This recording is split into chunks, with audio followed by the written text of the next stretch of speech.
Hi guys, ArtPirate here, and since I was just doing a sketchbook video, I was like, why not I'll do another video, so I'm going to do a quick review on this new Japanese brand I tried called ZIG. It's Z-I-G. Let me find it up on here. Mangaka series of these markers, so just go right into it. These are the Mangaka series markers. I bought these on, all this on Amazon. I can probably link the exact things in the video description. But I got these in a set of small, medium, and thick, and it was just all of them. And it was a relatively cheap cost too, really cheap compared to microns.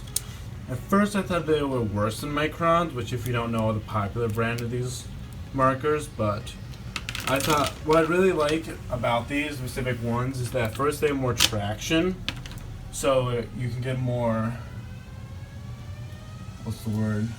clean lines with them without it moving all over the place and messing up your angle. Plus they don't bleed as much when you bleed, quote unquote, is an art term. So I'm not even using that term right, sorry. When you put a marker over the line, it usually makes a smudge on the ink because it wets up the ink on the page. But these don't do it that much, which is really nice, except for these really thick ones, which they do it. So if I can, which one is this? Yeah, I like the thick ones the best. So I'll just show you a little bit of how they're not as dark as a stroke as microns, but everything else they're very they have traction, they color well. So yeah, this set here is all the basic numbers.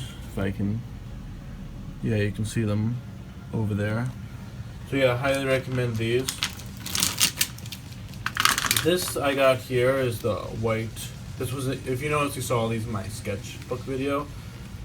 I would not recommend this because even though it's really good white ink, it's really good for like if you were drawing a comic like I did, which I would go check out on check it out. It's on my Media Bang Art Street page, which is in my description. So this is good for getting up mistakes, large white areas.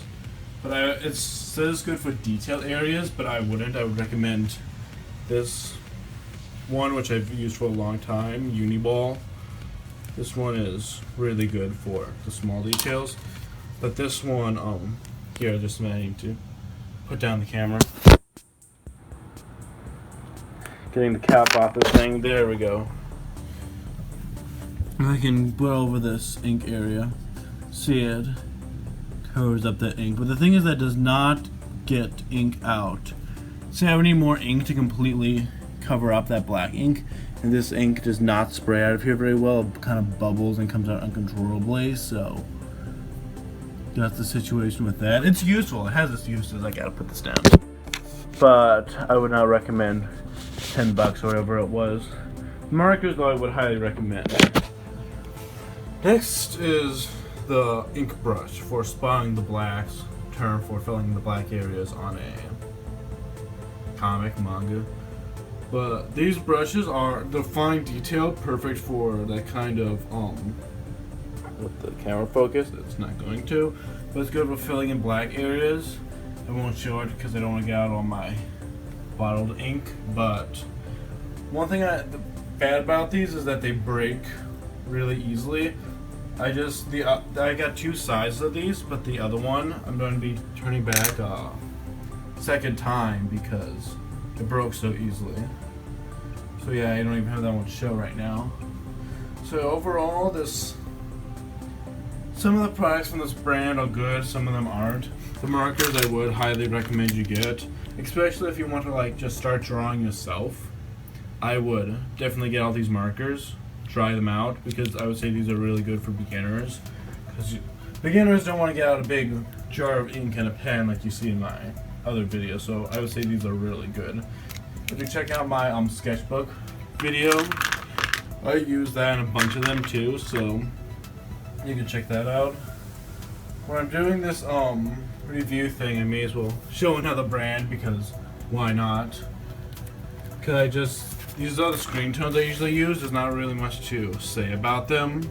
They're like the only brand you can really find in America, the Deleter brand.